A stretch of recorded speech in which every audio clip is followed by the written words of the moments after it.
Hey guys, so in my last video I talked about sitting down and sharing about my first and second trimester. So this video is going to be all about my first trimester in this pregnancy. I am currently 34 weeks and yeah, just starting to share.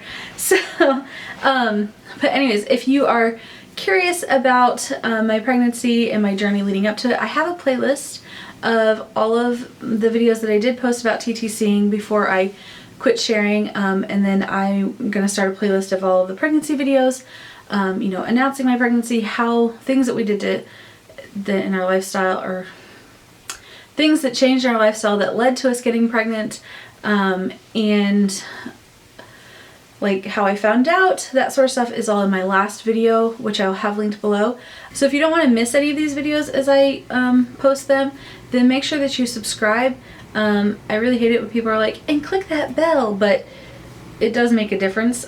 I've subscribed to a lot of channels, but there are some channels that I just don't want to miss their videos, so I do have the bell icon clicked so I get an email or a notification on my phone when they post a video, and it's really helpful. But yeah, so anyways, let's jump into the first trimester. So I have been keeping sort of a pregnancy journal for a while now. I have it open at the moment. I've been keeping it in my Erin Condren planner. You guys, this has been just absolutely great. So I use the monthly section of this for my normal planning, but this is the horizontal planner. So the weeks look like this. And what I've been doing is, as you can see, I'm not planning in here. I'm keeping like photos of things. So like this is literally a photo of the pregnancy test that I took on January 13th. And then like I've been writing just in the spaces kind of something that's been going on like during like that day. It might be something I'm grateful for or whatnot. I will admit, as you can see from what I just showed you, I don't always write in it every day. But I try to take 5 minutes before I go to bed just to write something down. Anyways, I think after he's born, I will probably do kind of like a flip through of this, and like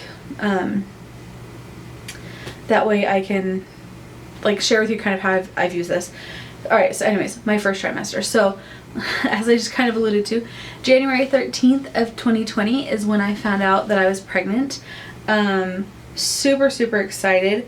I shared in my last video about having a miscarriage in September of 2019, and so I was really excited with this pregnancy when I did my first blood work and my numbers were pretty high. I mean, not like crazy high, but my first HCG draw was 239, and then my second HCG draw was 672. And they were like, we don't need to do a third. You're pregnant. You're good. So,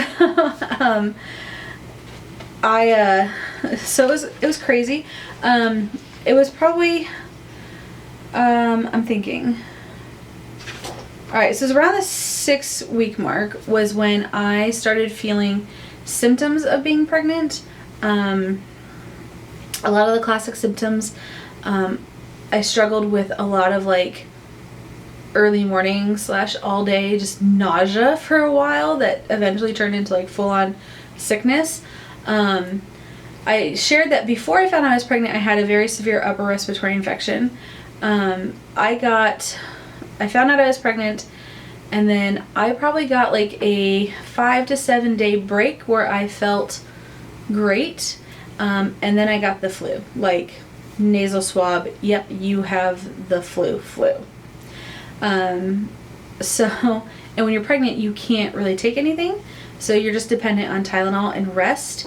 But we were also worried that like, because I just got over the respiratory infection, so we were watching for pneumonia, all that sort of stuff. So I was, and keeping my fever down. Again, I don't typically run fevers. In fact, my body temperature is normally pretty low. I'm usually around like 96.7, and I was running like fevers of like 102, but we needed to keep me at 100 or lower, so that meant packing me with ice.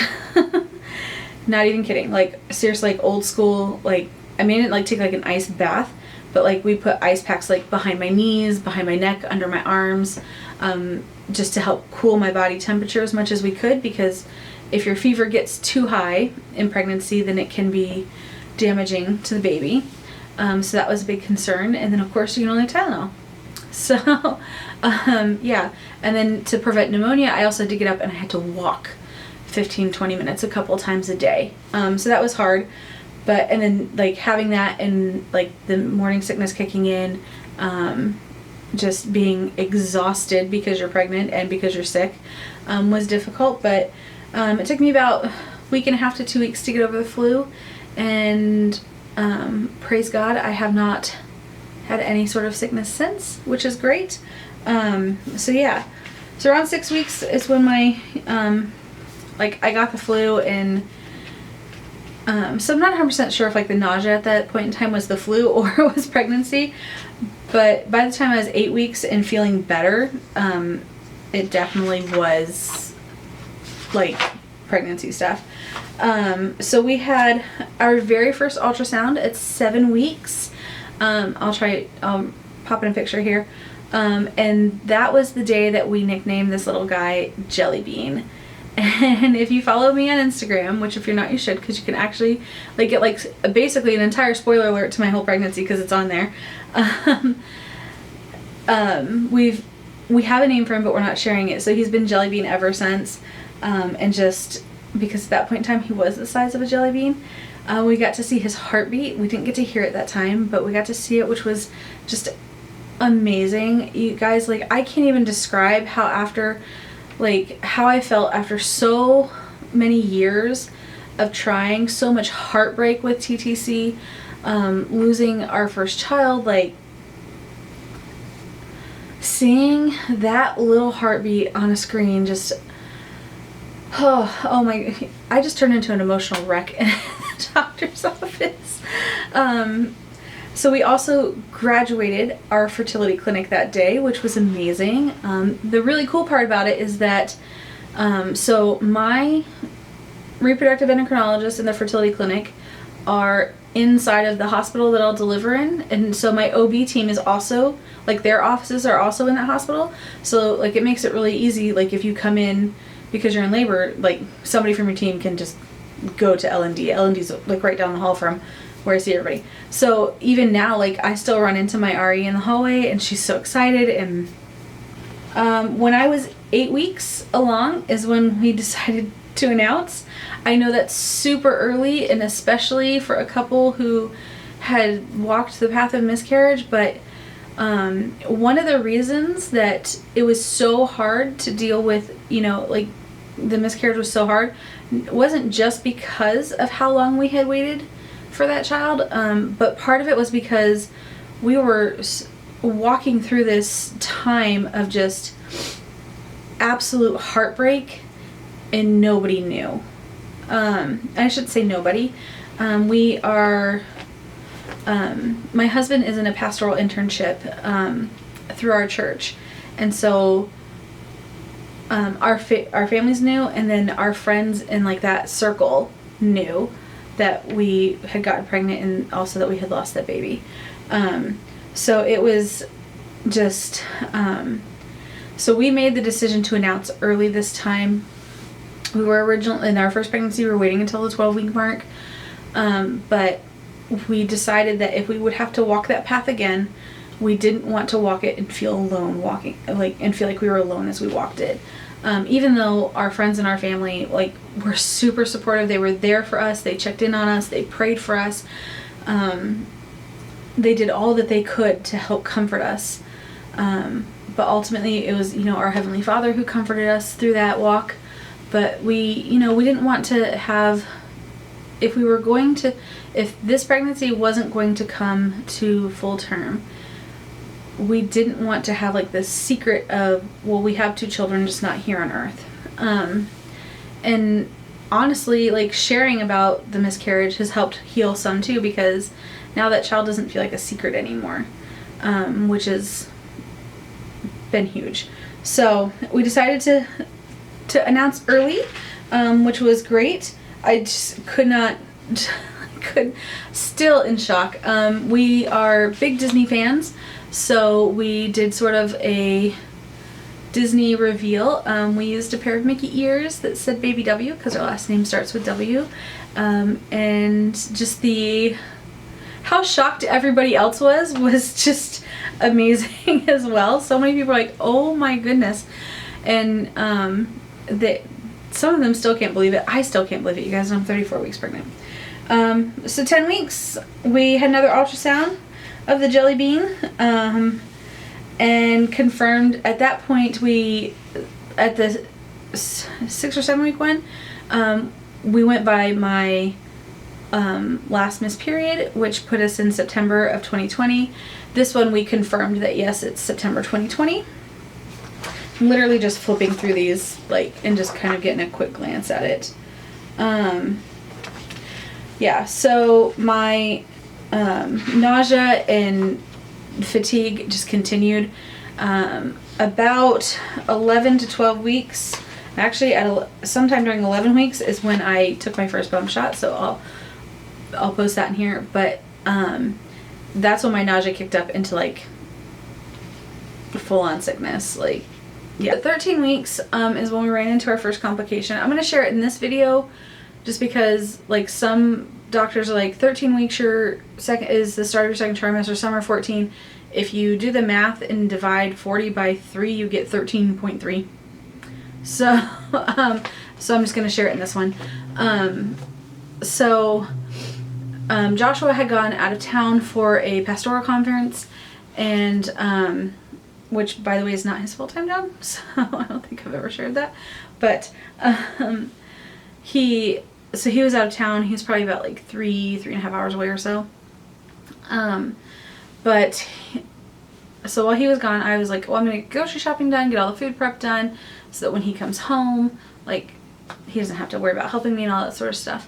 So I went and got the groceries. I came home. I just got everything into the house and set on the table, and I went to the bathroom and there was blood. So I called Josh and told him what was going on. He wanted to come home right then and there, and I told him, I said, don't. I was like, chances are, I was like, by the time you get here, I'll probably be, leaving the ER. And he also had driven himself and 4 other guys to this conference. I'm like, I don't want to spoil it for all of them. I was like, I'm going to call said friend here and see if she'll go with me. So I called that friend, and she was more than willing to go with me. So I picked her up. She went with me. We got there, and they took me back immediately. They tried to hear Jelly Bean's heartbeat.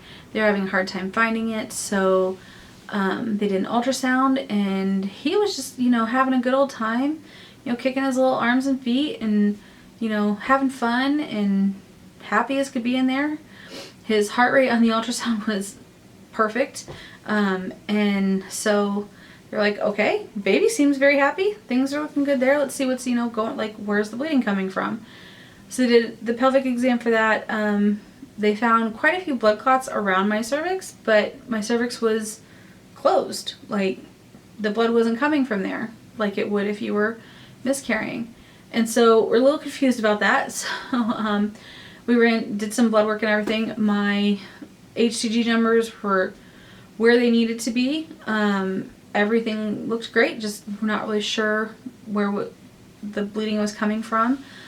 So we went with, they put me on pelvic rest. They put me on a workout restriction. I went from working out 5 days a week to I could walk for 15 minutes once a day, and I couldn't lift anything more than 15 pounds. That was a little devastating because I really wanted to work out and keep my fitness going through this whole pregnancy, but truthfully and honestly, I was also more than willing to do whatever I needed to do for my son to be okay. So the next day, Josh came home from the conference, mainly because they canceled it, they ended up ending it early because, so this was March of 2020, the pandemic was hitting the US, and so a lot of things were unknown, so they're like, okay, we need to stop and we need to send people home. So Joshua went with me a couple days later to the follow-up appointment with the OB, and which I'm glad he was able to go to, because I know that really put his mind at ease, because I can remember the absolute panic when I went to the bathroom that day and saw blood.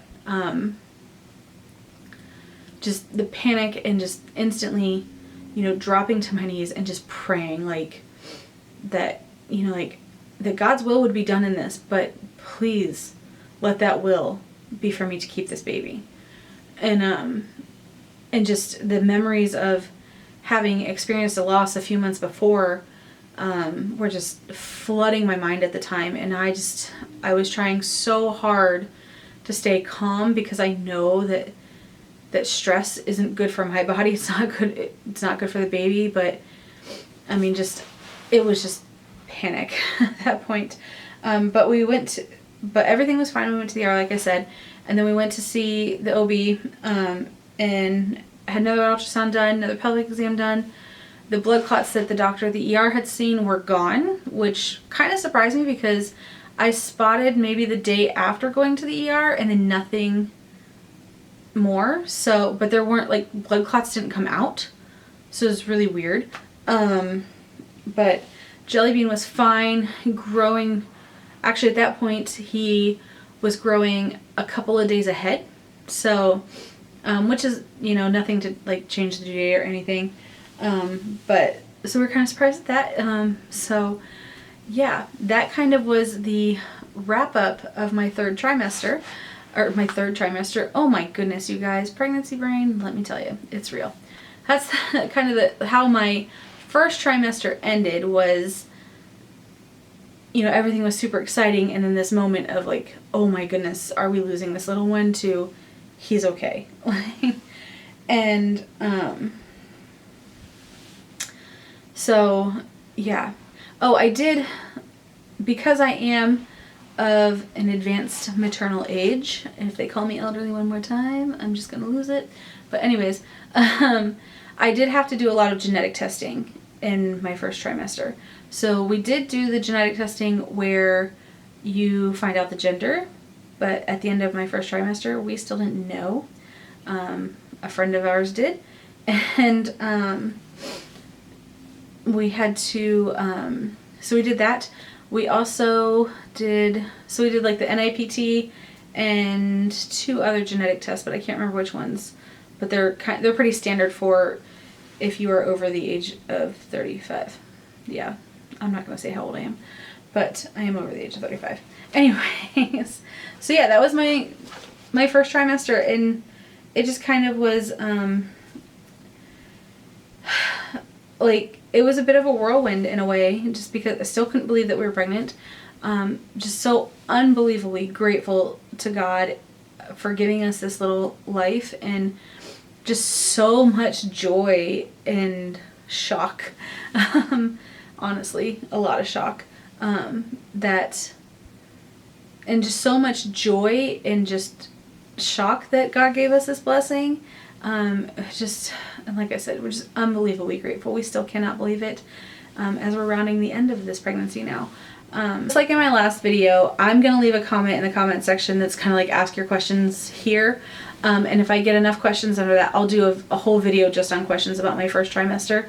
In my last one, I asked for questions about if you wanted to know more about our TTC journey and what we did. I might end up combining those 2 together depending on how they go. And so yeah, but if you could please like respond to that comment. That way it's just easier to keep them together. Yeah, instead of like me having to scroll through things.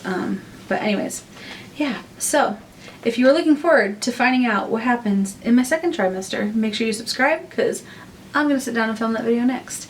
Alrighty, I love you guys. That's all that I've got for you today. I am super excited to be sharing this pregnancy with you finally. And yeah, I don't know what else to say. But yeah, I will see you guys in my next video. Love you guys. Bye.